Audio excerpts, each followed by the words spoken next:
Hey guys, I'm ready. So this is our look for today. Hindi ko sure kung kita nyo, pero yes, naka-blush tayo, naka-concealer, naka-eyeliner, naka-mascara, and naka-kilay. So simple lang, since our event today, it's a kick-off event na parang amazing race or para siyang sports fest. So pinag-ready din kami na magsuot lang din ng something comfy na makakagalaw naman kami. Today, I think it's a perfect time na i-test yung Osmo Pocket 3 since we're gonna move a lot and itatry natin yung gimbal if kamusta ba siya pagka malikot yung subject, diba? Also, yung battery if kaya niya ba mag-withstand all throughout the day. Also, yung quality ng camera. Before the video ends, guys, I'm gonna share with you yung experience ko, yung thoughts ko while using the Osmo Pocket 3. So, yes, samahan niyo ko. Let's go!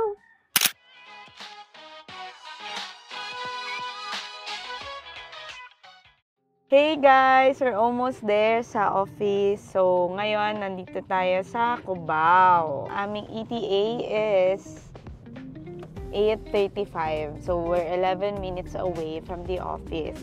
So, medyo malapit na siya basta walang traffic. Super excited talaga ako today kasi mamimit ko ulit and makakabond yung mga teammates ko from different sides of the Philippines.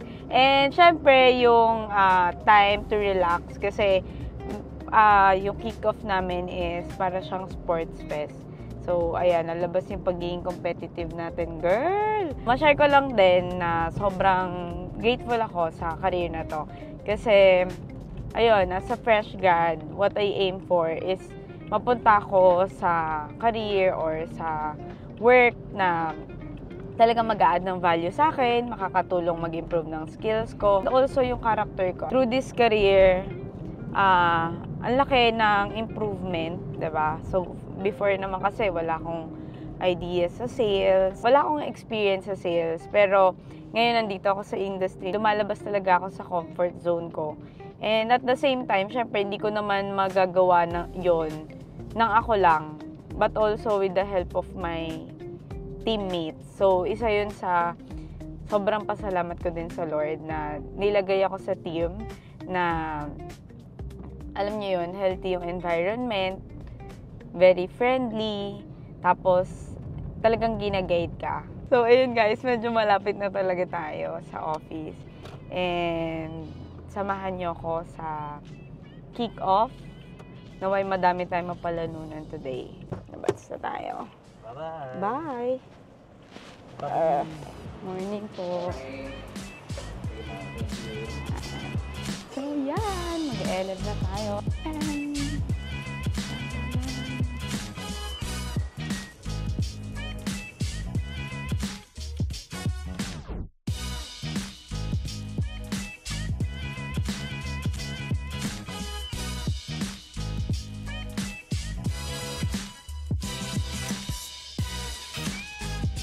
Team Benzon, color blue. May pa-special ako. Ayan guys! Bilis! Hi guys! Blue. Ang pinakamaganda, diba? Uy, sumali ka sa team ko. Uy, grabe siya! Saan yung ganda?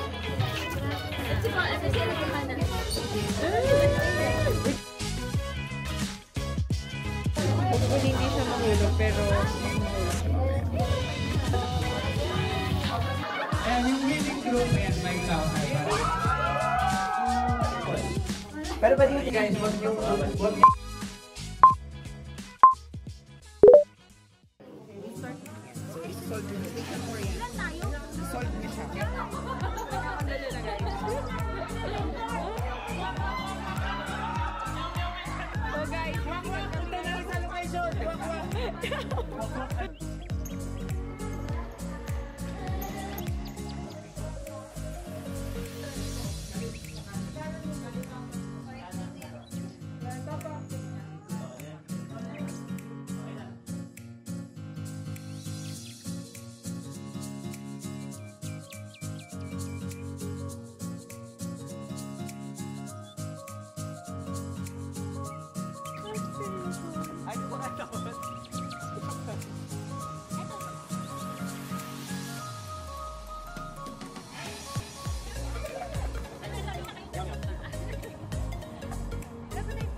Ano kinamatay ni Barbie Sue or tas kilala sa Pneumonia. Correct!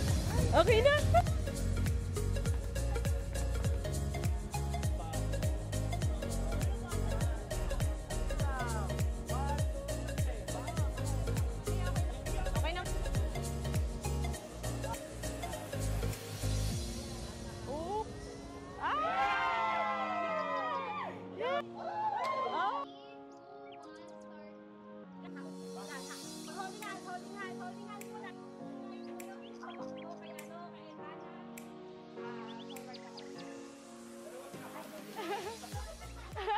So, yan guys. Doon natapos yung video. And later, I'll tell you bakit nga ba doon na siya nag-end. I'm still using the Osmo Pocket 3 right now. Nakauwi na rin ako guys. So, medyo pagod lang. Pero sobrang fun nung naging experience today since we get to bond with each other.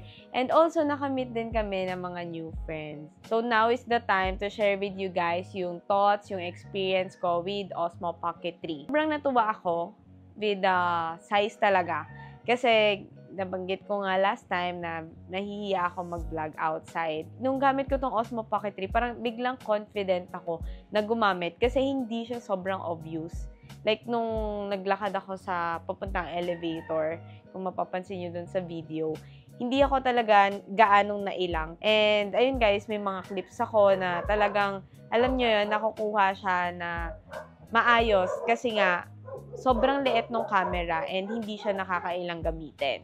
So, yes, in terms of size, sobrang okay talaga. And in terms of quality naman, nung videos, kita nyo naman from the clips ko, with the natural light, sobrang linaw. Then, I realized na meron pala siyang magkaibang resolution pagka naka-portrait and pag naka-landscape.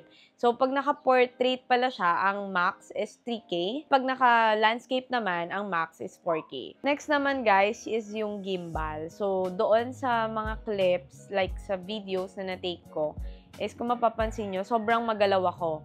Tumatakbo, nakikipagkwentuhan, pero may mga clips na naka-steady lang yung camera. Kung mapapansin nyo, kahit papano na-stabilize yung kuha.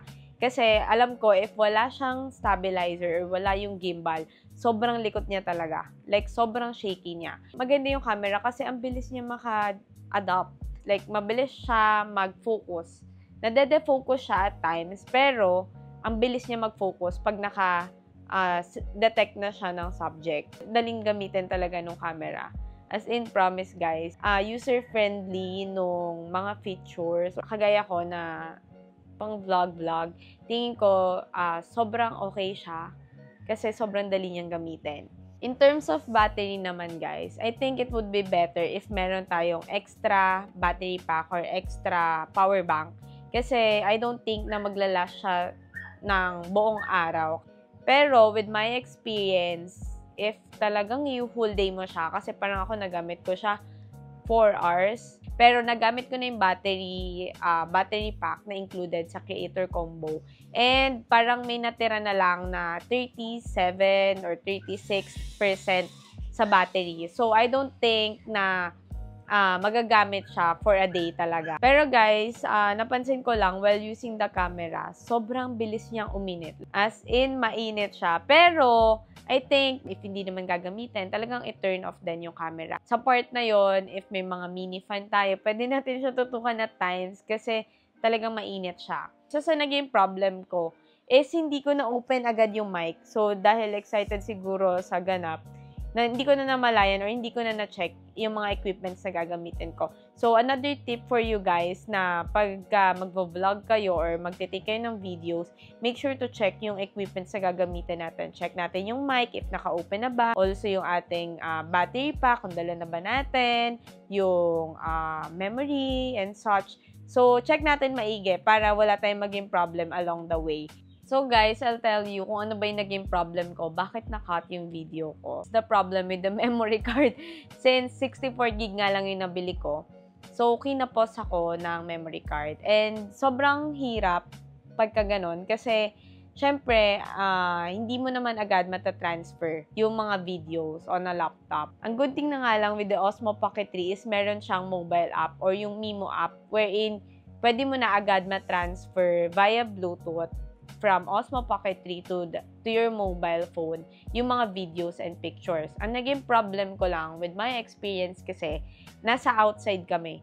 Tas ano siya, parang amazing day, so may mga station. So wala akong time para kuhanin na yung mga videos and pictures and ilagay sa cellphone ko. Another thing na natutunan ko, since yun nga, may app ako, pero hindi ko naman siya alam gamitin. So guys, it's important na aralin din natin kung paano gagamitin yung app. So, yes, nagkaroon ako ng problem with SD card, and I think guys, it's better if tayo alamin natin. So, let's say if you're gonna use it for vlog, or for photos lang, or mga short contents, doable yung 64 gig. Pero if you're gonna use it sa mga mas mahabang videos, mas maraming photos, invest on higher memory.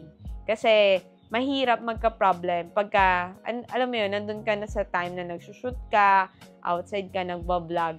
Hindi kagaya na yung memory card talagang puno or malaki yung capacity. So, yes, another learning yun for me. Maganda rin talaga na natetest din, like nagagamit talaga yung camera once na makabili kayo kasi ma-experience nyo or matatry nyo yung iba't ibang features and also malalaman nyo yung capacity lang ng camera. If you would ask me if I would recommend Osmo Pocket 3, definitely it's a yes. Kasi sobrang dali niyang gamitin, nakakabigay siya ng confidence sa someone na introvert or mahiyain. With the quality, sobrang okay talaga ako. That's my experience with Osmo Pocket 3. And for those naman na meron na ring Osmo Pocket 3 and nagagamit na siya, feel free to share your experiences as well in the comment section. And if you are someone planning to get one, and if you have questions, feel free then to comment down below. And ito-try ko siya sagutin as much as I can. So that's it guys. Thank you so much sa pagsama sa akin today. I hope na may mga natutunan din kayo from this video. And if you haven't subscribed yet, don't forget to click the subscribe button below and the bell notification to keep you updated. See you again on my next video. Bye!